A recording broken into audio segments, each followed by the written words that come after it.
Let's begin our class today with a word of prayer. Again, Father, we come into your holy presence, praying that you'd receive us through the mediation of your Son and our Savior, Jesus Christ.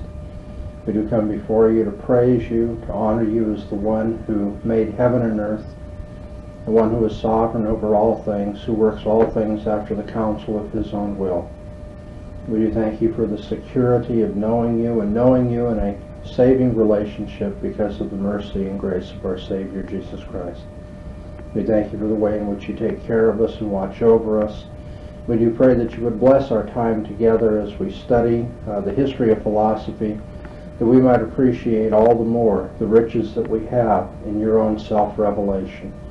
We thank you that we are able to understand this world and to understand human life and what our place is in the universe. We thank you that we can understand the orderliness of this world and that everything can make sense because of who you are and what you have done. We do ask as we study again today that we would appreciate the antithesis, the conflict, the difference that exists between that thinking which stems from your word and that which stems from the unaided human reason. We ask, Lord, that you would forgive us for those areas in our own thinking which remain autonomous and unpleasing to you, those areas of our lives which are not disciplined by your word. We ask you to help us to know the truth, but also to walk in that truth and to bring glory to your name. For we pray in Jesus' name. Amen. We come to Roman numeral 9 in our series on the history of Western philosophy, dealing with ancient and medieval philosophy. And we come to the first grand systematic philosopher of the ancient world, and that is Plato.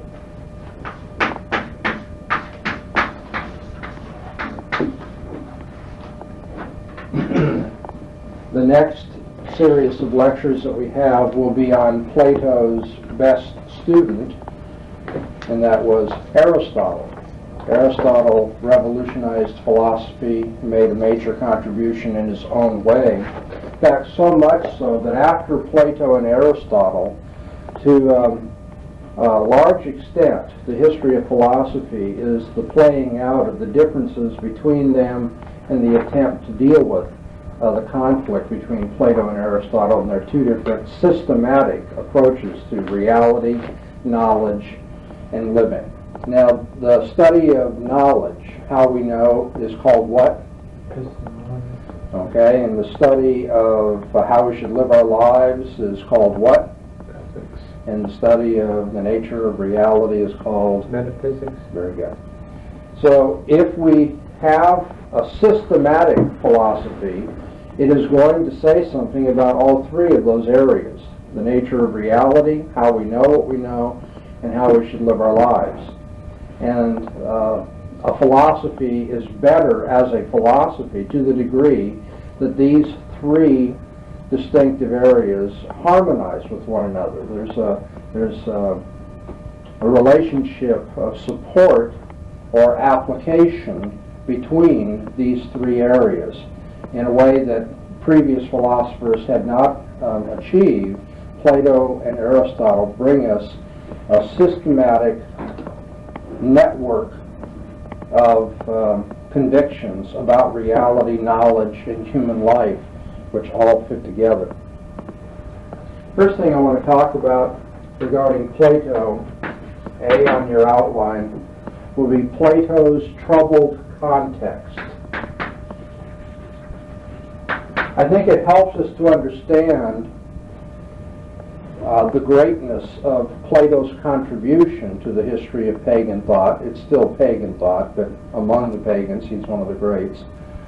It will help us to understand why he was able to make that kind of contribution and what the true character of it is if we look at the troubled context in which he lived. And so I'm going to put up on the board a short portion of a timeline with some names that hopefully you'll recognize. I'll start way up here at the top at roughly 500 BC. So we're talking about 75 years roughly before Plato was born. About 500 BC, this is the time of Aeschylus, the poet. Also the general time of flourishing for Heraclitus, philosopher who said that everything was in flux. 475, moving within 50 years of the birth of Plato, the time of Sophocles, the optimistic Greek poet. There's a rhyme and reason in the universe. And Empedocles, the first of the major pluralists. Empedocles felt that the natural world was made up of four roots: earth, air, fire, and water, and two kinds of motion, love and strife, that combined and separated these.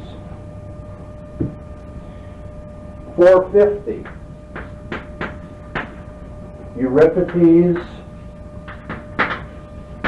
is flourishing as a Greek poet, but remember, Euripides is the poet of despair. Though he started out supporting the war, the Peloponnesian War, he ended up in great turmoil over it, and he thought man was mastered by fate, that there was very little hope for us to learn the lessons of morality. Anaxagoras was teaching that reality was made up of an infinite number of seeds, but they were all qualitatively different seeds, and they were controlled by mind, by nous. This is also the general time of flourishing for Protagoras, the sophist who held that things were subjective and relative. We can't know anything for sure. 425, which brings us to the time of Plato's birth. He was born in 427 actually, but around 425 we've given us a date of flourishing for Democritus, as well as Gorgias the sophist. If we just look at what we have on the board so far, we can see that the Greek tragedians have run their course from the more or less optimistic days of Aeschylus and Sophocles to the despairing writing of Euripides. We've seen the debate over everything being in flux in this world, Heraclitus, and the development of pluralistic thinking down to the most sophisticated expression of it in Democritus. We also, now by the time of Plato's birth, the sophists are on the scene teaching people you can't count on anything, no one knows anything for sure. And then around 400, Plato now is a young man. Around 400 the war ends. Actually the Peloponnesian War ends in 404, but we're just trying to round things off here. And the end of the war, of course, brings the real civil and political trouble to Athens, because Athens lost the war. And there's a tension between the oligarchy and democracy. Oligarchy makes another effort to establish itself, but is finally brutally put down by the democracy. It's a time of cynicism, and I mean that in the formal sense. Antithesis has begun to write, return to nature, throw off civilization and its restraints. It's a time of hedonism. Aristippus of Cyrene is writing that men ought to live for sensual pleasure and as much of it as they can get. This is the time Plato lived. You see, all around him we have social and intellectual trouble. Turmoil because of the end of the war, despair is being put out by the greatest writer of the day, Euripides. The Greeks don't know who understands the natural world. Heraclitus says everything is in flux. Empedocles, Anaxagoras, Democritus try to account for change. They have their atomistic theories, but then there are problems with them that we're going to see in just a minute. We have the sophists saying everything's subjective, man's the measure of all things, people calling for hedonistic pleasure or a cynical return to nature and a rejection of civilization. I mean, Plato's world was coming down around his ears, and people didn't have answers.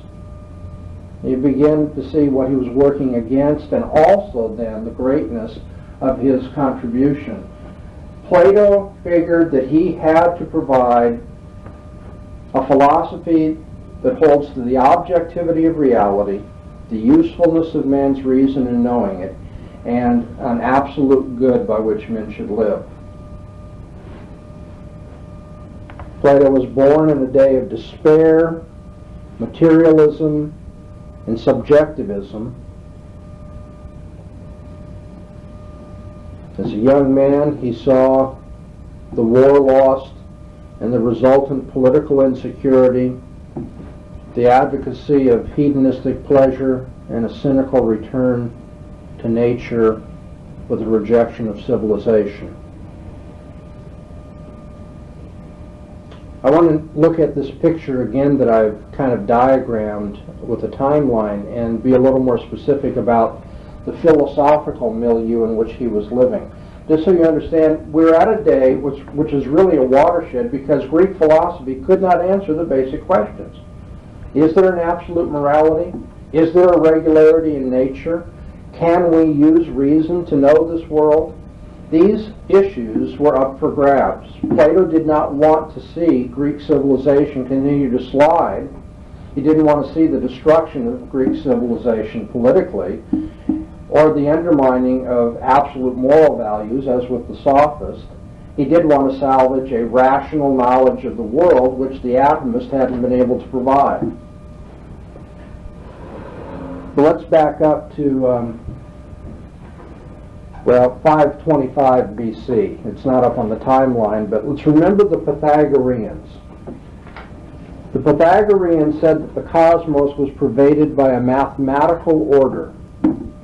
I want to remind you of that because that's something Plato is going to pick up on. There is a kind of mathematical orderliness to the cosmos. It's not going to be a matter of numbers and shapes, geometric shapes for Plato, but that obviously has influenced him. There's something to be picked up on here, this notion that through all the changes and all the differences we see in our experience, there is a non-sensible, by which I mean non-physical or materially touchable, an intangible order to things that has a kind of mathematical character. But of course for the Pythagoreans, this turned rather esoteric and mystical. They said that everything in this universe is made up of numbers and shapes, speculatively. And so you get just wild things. Pythagoras would say, well, water is made up of the following geometric forms, and fire is made up of these geometric forms, and it's all just so arbitrary and esoteric.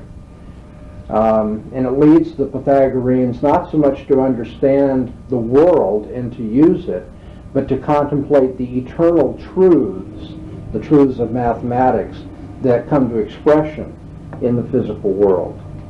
Scientific knowledge for the Pythagoreans was not for the sake of understanding the world and controlling it to the betterment of man, but rather was a means to spiritual redemption. It led to very weird religious rituals, ascetic, ethical practices, and so forth. So the Pythagoreans had something there, and I think that influenced Plato as he, as a young man, began to think. After all, it's only about 100 years ago that these ideas started being promulgated.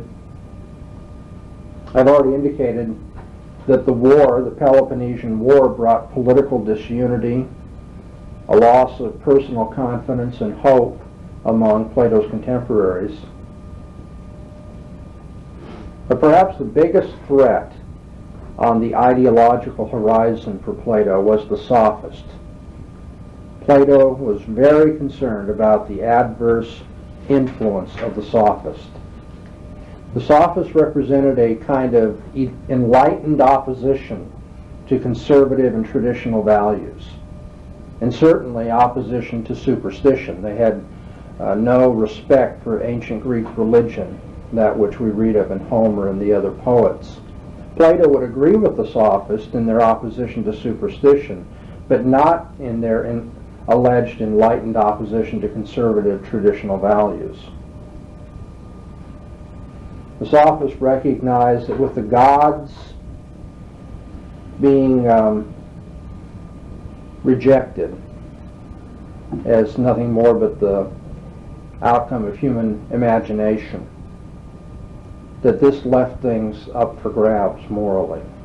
As Aristophanes put it, with Zeus uncrowned, chaos and whirlwind rules. Okay, we no longer have a moral order because of the superstitious anthropomorphic mythical gods of the Greeks, and so now whirlwind rules. The sophists looked upon moral codes as culturally changing and relative. Some would say, since they are culturally relative, the best way to get along is to learn the ways of your own culture and to fit in. Others would say, since they're culturally relative, no one's bound to them. There's no obligatory force to them. The sophists represented skepticism and relativism and subjectivism about a knowledge of this world. They would tell their students, look at all these philosophers of physis, all the physical philosophers trying to explain the world around you. There's so much conflict between them, and you look at the rational philosophers like Parmenides and the paradoxes that come up over motion and don't trust your senses. And so they were led to very skeptical conclusions. They held that the sensations that we have of the world are only private subjective states. I look at this book and I see it as brown. You look at the book and who knows what your private subjective state is about it. You touch something and consider it warm. I touch it, I consider it cold. There is no universal or objective knowledge of the world available to us. And since objective knowledge of reality is impossible, man becomes the measure of everything. So to put it very simply, for the sophists there was no objective reality that is discoverable by human intelligence. That's what Plato felt needed to be reversed. The idea that there is no objective reality that's discoverable by human intelligence. For the sophists, truth was simply common human opinion. Common sense, we might call it. But of course, common sense is relative. What's common to one group of people is not common to another group of people in terms of convictions about the world and how we should live. Particularly, the sophists looked upon moral law and thus civil law as merely conventional. It's a matter of human convention. There's no higher law that we are responding to when we act morally. We're simply fitting into the relative conventions of our culture. And in that case, the later sophists said, only power matters in this world. Being able to get your way. And that comes about through, rhetoric that uses tricks, rhetorical sophisms, as we put them, debate techniques to manipulate people. Or it comes through a more raw power, military or physical strength. Thrasymachus, the sophist, argued that justice is just a word that we paste over whatever's in the interest of the stronger party in any culture. Whoever gets its way calls its ways justice. Justice is simply what's in the interest of the stronger. It's pretty cynical. I don't mean in the formal school of cynicism sense, but pretty cynical, subjective, relativistic philosophy. Well, then maybe there's hope in the atomists. Look at this. Democritus is flourishing about the time of Plato's birth. Maybe their attempt to understand the physical world will bring some stability, some kind of rationality to philosophy. But the atomists, because of their materialism, proved to be an utter failure. They made some advances, but they also set philosophy back in terms of giving a coherent worldview. So did the atomists provide a rational account of objective reality? Did they salvage philosophy? Well, they did show how change was possible. The atomists can be credited with this much from a pagan standpoint. They did allow for a world of experience. That is, they accounted for what we see in our experience, that change takes place. So for them, there could be a philosophy of science. We don't have to give up a knowledge of the natural world. However, Democritus had to agree with the sophists about the subjectivity of perceptual knowledge. The things that we experience in our natural sensations are subjective. There's not a community of knowledge or a public nature to the things that I internally sense. How is it that we know about an objective world existing? Well, we discover that by reason, not with perception. And so here you have a philosophy of science, but it's not a philosophy of empirical science, because perceptual knowledge, as the sophists have pointed out, proves to be relative and subjective. What we get in Democritus, and this is very important for understanding Plato, is an epistemological dualism. We learn about one kind of realm or reality. We have one perspective through our senses. We get another view of reality through the use of reason. Do you all follow that? To remember now, the Pythagoreans had said there's a kind of mathematical order out there in this world. It's a non-sensible, non-material order. And Democritus, the atomistic philosopher, realized that what we learn through our senses is of a different order or a different kind of realm or a different kind of truth than what we learn about reality through the use of reason. So this dualism, very significant, because Plato, of course, is going to pick up on that. He's going to have a Pythagorean order out there, separate from the world, that is reflected in the world, and a Democritean, I don't know if that's the right word, but similar to Democritus, a view that says our senses tell us one thing, our reason tells us another, a kind of dualism that develops. Well, of course, the atomists, to get back to them, thought that the course of nature was completely regular. Without the intervention of the gods, irregularity had been removed. So they had a basis for natural philosophy, a regularity found in the natural world.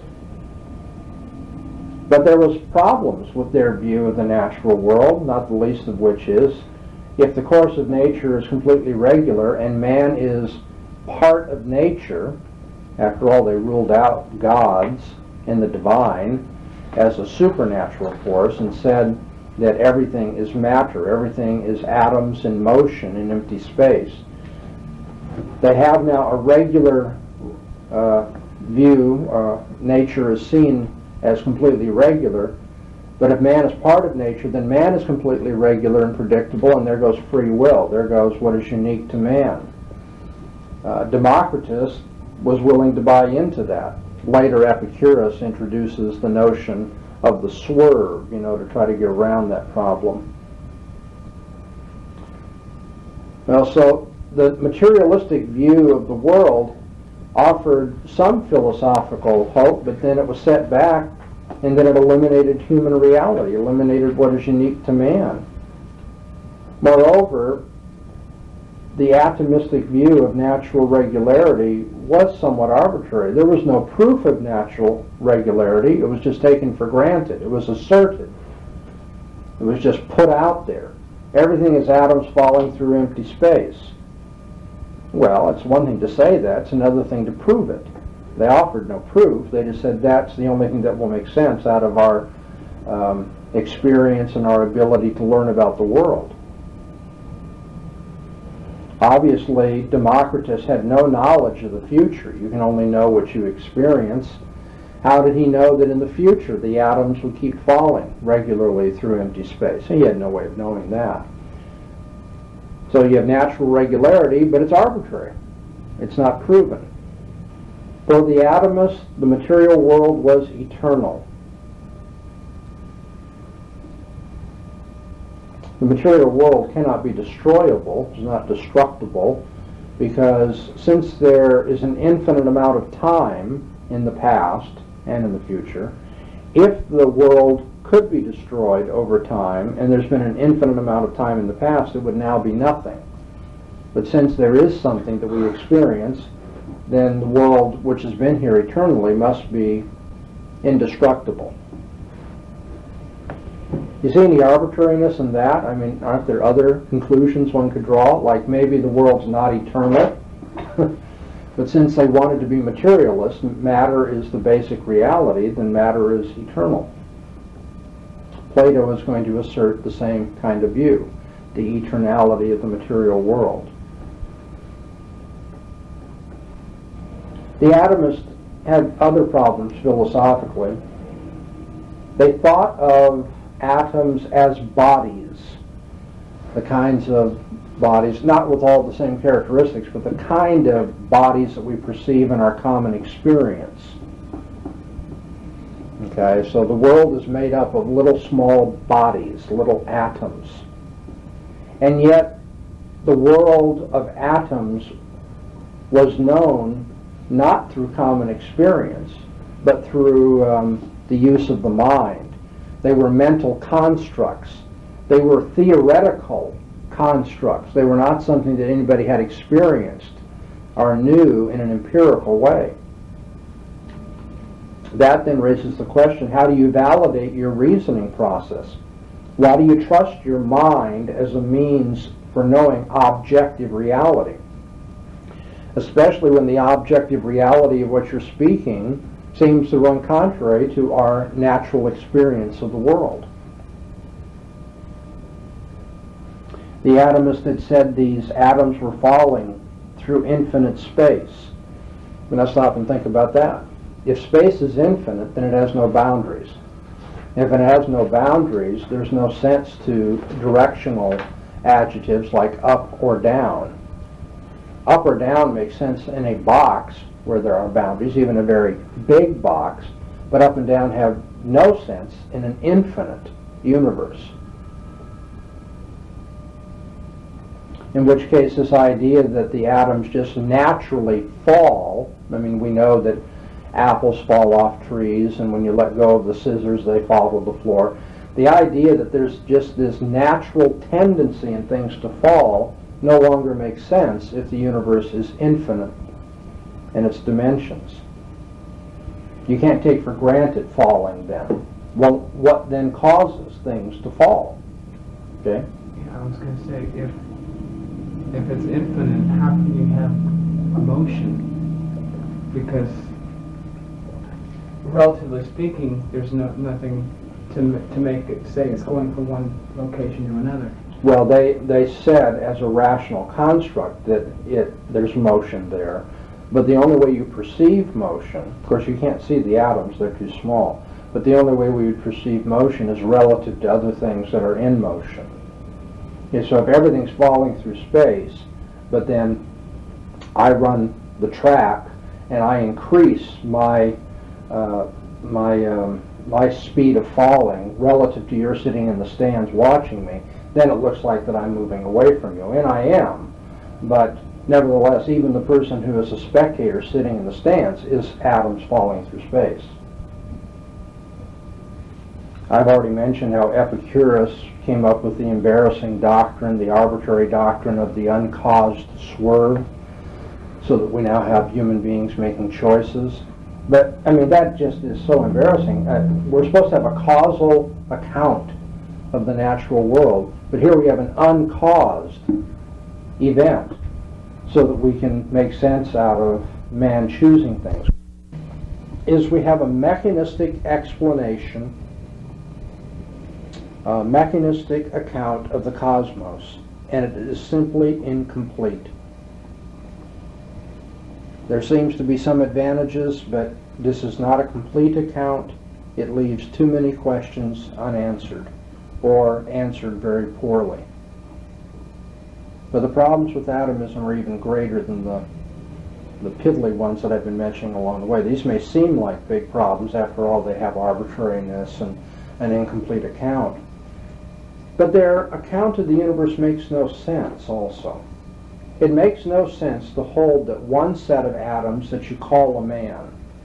Here's Dr. Bahnsen. Remember, I'm just matter in motion. I'm a set of atoms. I'm falling through space.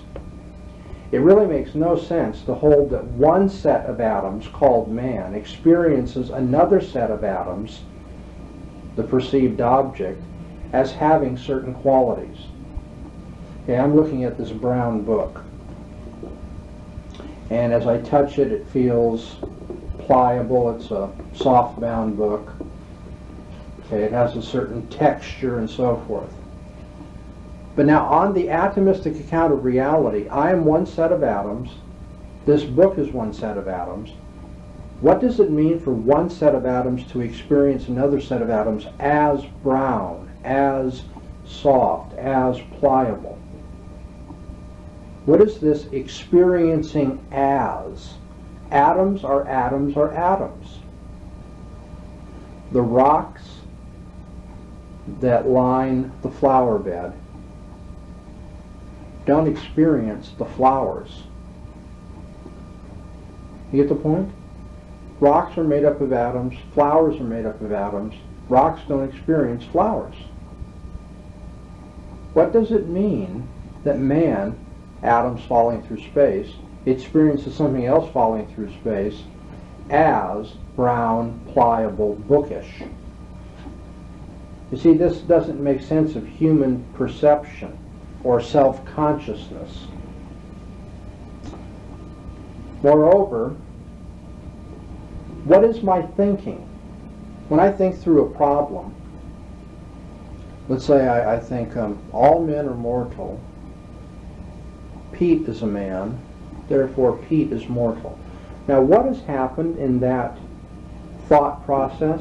Well, for a materialist, that can be nothing more but a sophisticated, complicated set of atoms falling through space.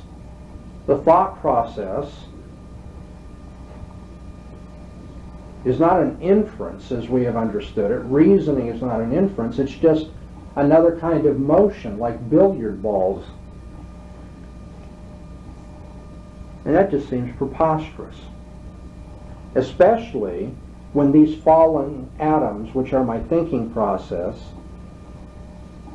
start working out a theory about themselves. How do atoms start working out a theory about atoms? You see, the atomist cannot make sense of human experience, that is, experiencing something as brown and pliable or textured. They cannot make sense of the reasoning process. Billiard balls on a table, motion like that, is not what we're getting at when we think about the process of reasoning from one premise through another premise to a conclusion. Moreover, how do we focus our thoughts if you're an atomist? You know, if I'm nothing more but atoms falling through space, then my thought process should be totally passive. I'm acted upon by things. I just have this this flurry of random images that impinge upon me, right?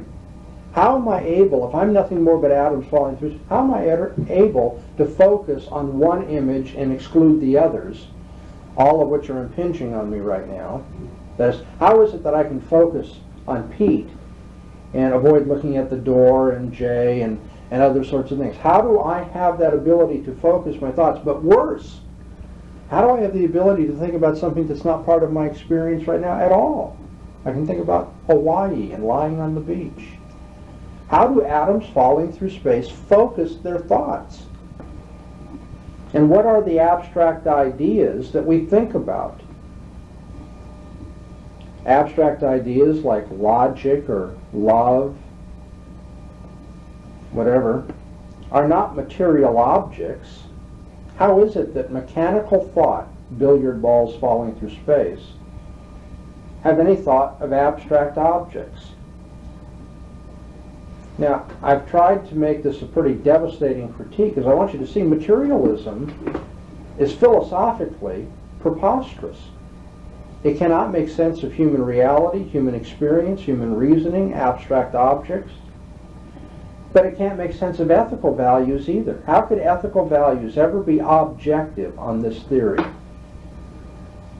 All values would have to be subjective. Some atoms believe that murder is good and cannibalism is acceptable, and other, conglomerates of atoms think that cannibalism is ugly and horrible. But who's right, who's wrong? We're all atoms falling through space. But it's worse than that. It's not just that we can't settle on an objective value. If there are only atoms that are real, what am I as a personal evaluator? This is parallel to the question, how does one set of atoms experience another set of atoms as red, round, sweet, hard? How do we have any experiences if it's just atoms dealing with atoms? And what is the person who's doing the moral evaluation? He's just atoms falling through space. What are the values that he experiences? Can he experience any value? Any moral value? I mean, the atomist can't make sense of ethics at all. So here you have the atomist of Plato's day, to get back to the reason why we're going through this.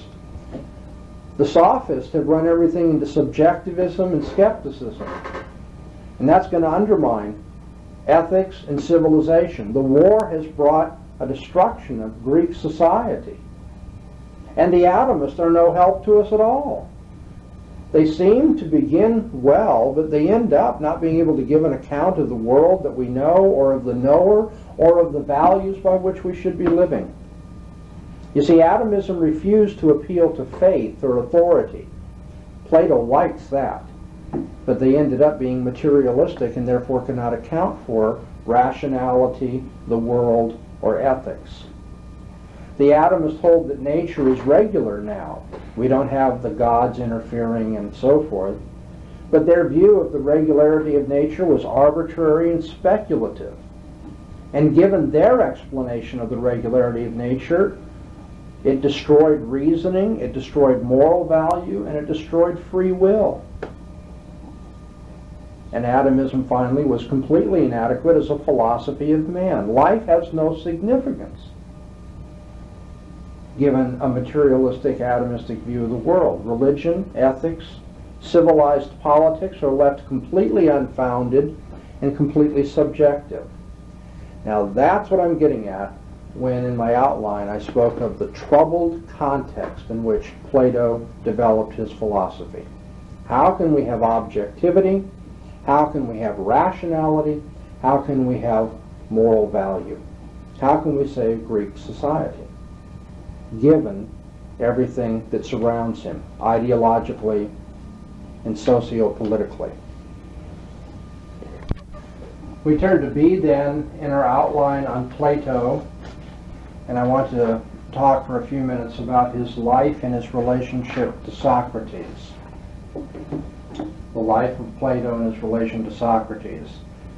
Plato was born in 427 BC in the city of Athens, and that would have made him old enough to participate in the end of the Peloponnesian War, only the last 4 or 5 years.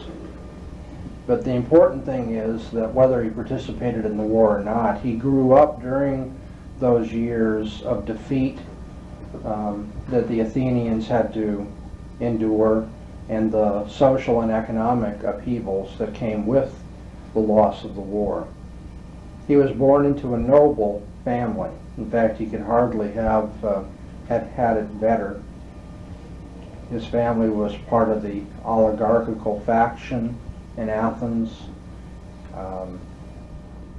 On his mother's side, he was descended from one of the greatest Athenian statesmen of all, Solon, or Solon, S-O-L-O-N. And when the war was over, you might have thought that Plato would have gone along with the oligarchy. However, he not only had seen the destructive potential that comes from democracy, he saw the excesses of the oligarchy, the party of the 30 as they were called in Athens, and so he knew that a different social order was called for than either one of the options that were pushed in his own day. What really impressed Plato more than anything else was the example of a man called Socrates. Socrates would have been over 40 years old when Plato was born. Socrates had fought in the Peloponnesian War bravely. He had made a name for himself, but not because he was a leader, certainly not because he was a politician. What seems to have set Socrates apart was his intelligence and humility. Socrates didn't think that he was any better than his fellow Athenians. The only thing he had over them is that he knew that he was ignorant. They too were ignorant, but they didn't know that. He was at least aware of his own ignorance. Socrates did believe that there was a reality to moral goodness, that there were objective standards by which men should live.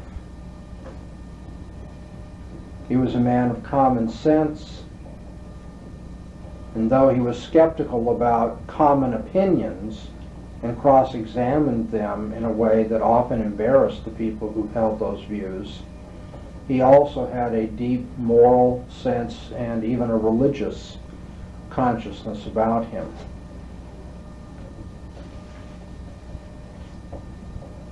What got Socrates into trouble with the general public, the reason why he was inevitably disliked in Athens, is that he didn't take public opinion seriously, and he would cross-examine it to show that people didn't know what they thought they knew, that they didn't have reliable convictions.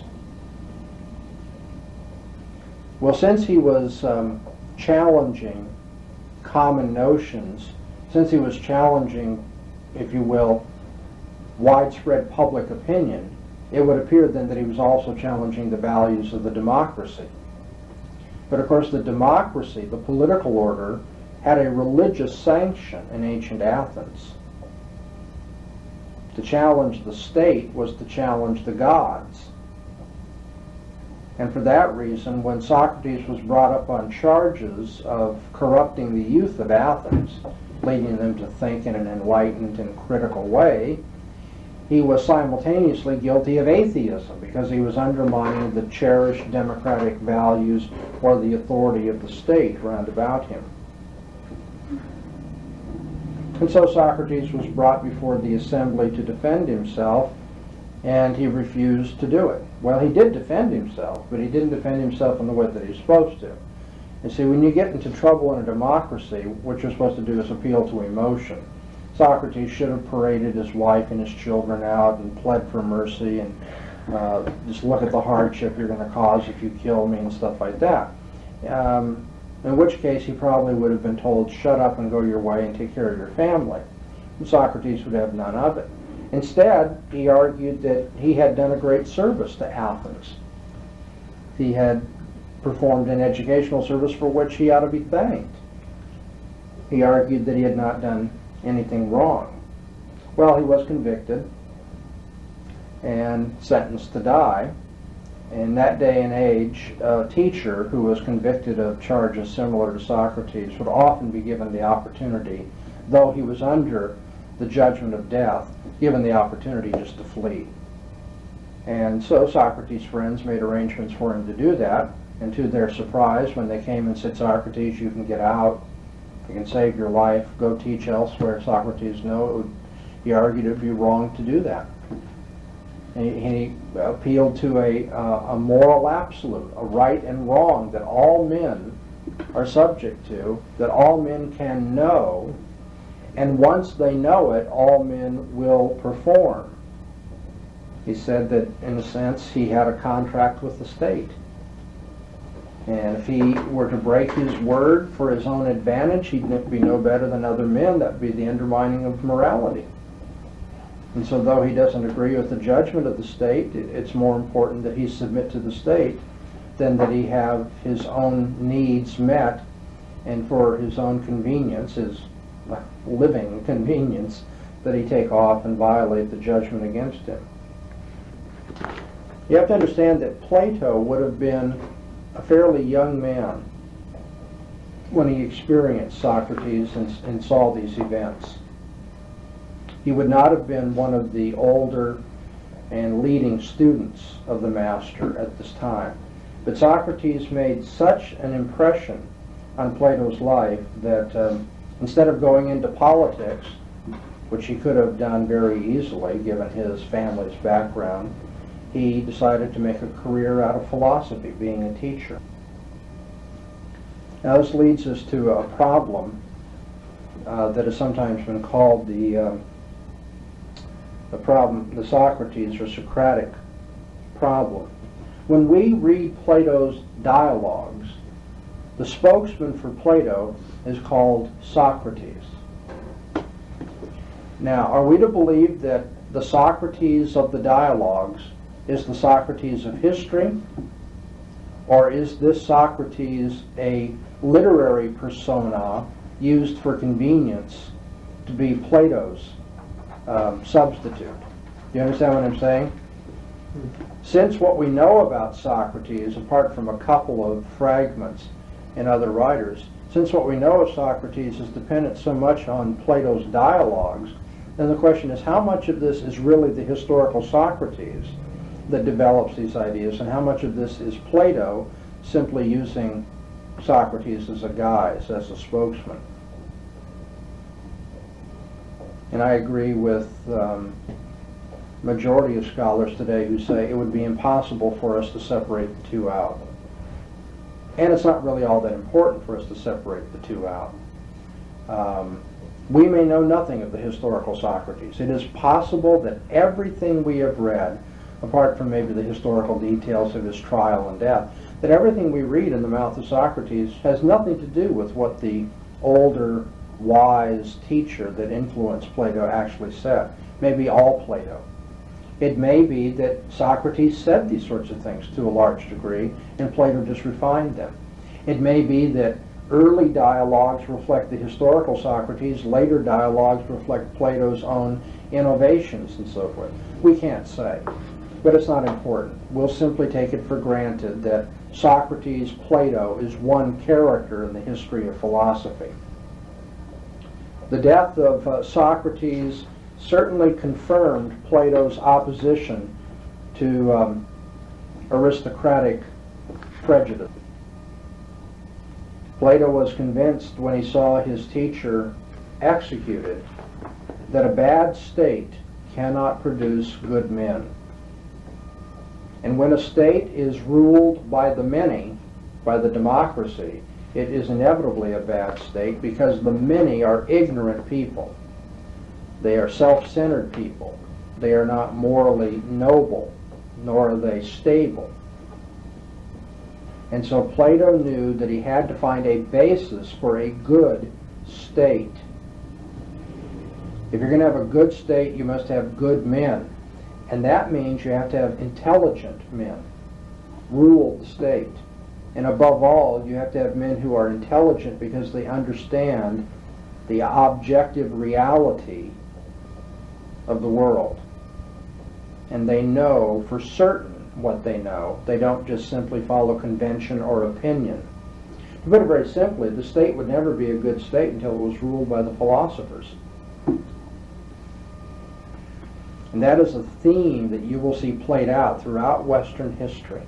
Over and over and again, we'll see recurring the notion that if you don't have the intellects, the intellectuals of society governing society, it'll always be making the mistakes of the hoi polloi. The common people can't be trusted to run the state. They're uneducated, unstable, emotional. They don't understand what's going on. However, Plato, who obviously considered himself a philosopher, didn't have great aspirations himself to rule the state. He thought that a more indirect influence would be helpful. Plato looked upon himself as an educator so that he could prepare the culture and the society for choosing a better state and choosing better rulers. Another thing about the life and teaching of Plato is the way in which he taught. Not many philosophers that you read in the history of philosophy used Plato's method of communication, and that was the dialogue, the literary, somewhat artificial form of the dialogue. You have Socrates dialoguing with another individual. Now, we could let that remark go simply at the literary uniqueness of Plato presenting his views in dialogical form, but I think there's more to it than his literary genius, like wanting to make the presentation of his philosophy a little bit more entertaining when you read it. That isn't it. The reason why Plato, I think, presented his views by means of dialogue is because these conversations were not meant to be conclusive. In many cases, in the dialogues that Plato sets before us, the conclusions reached are only negative. We know what is not true, but we don't have a positive theory put in the place of what we've now seen to be untrue. And very importantly, after Plato sets forth his theory of the forms, which will be our next point in the outline, we will find that in his dialogues, especially the dialogue entitled Parmenides, he uses the name of Parmenides for his dialogue, Plato ruthlessly criticizes his own doctrine of the forms and gives some of the most devastating criticisms that have been held up throughout the history of Western philosophy. But you see, that fits into Plato's understanding of what's going on. We struggle. We have to dialogue. We have to go back and forth.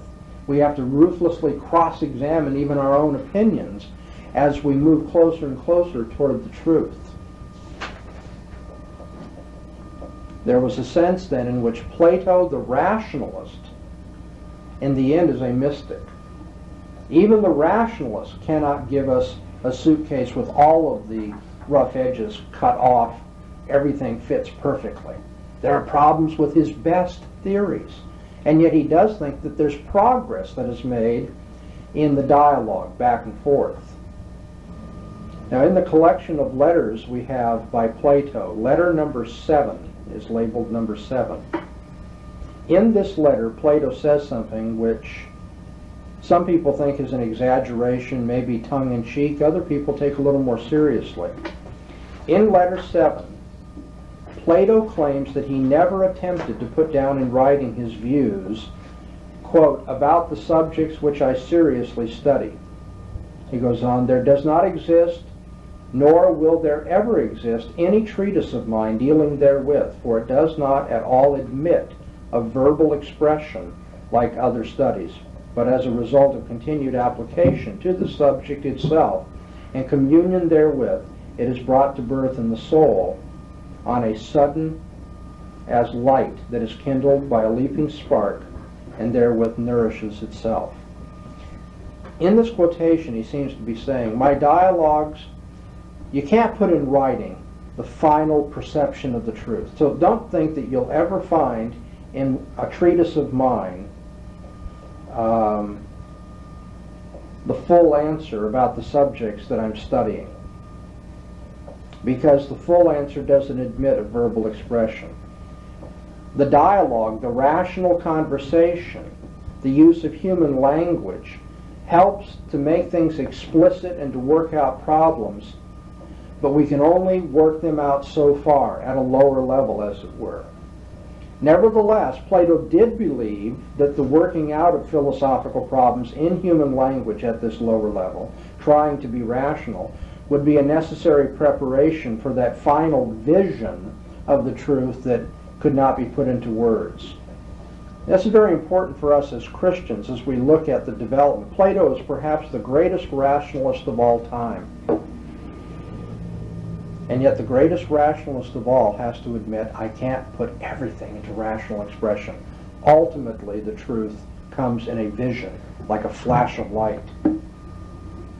That isn't to mean he rejects rationality and dialogue and the use of human language. He just finds them at the last step inadequate. Plato founded one of the greatest educational institutions in the history of Athens.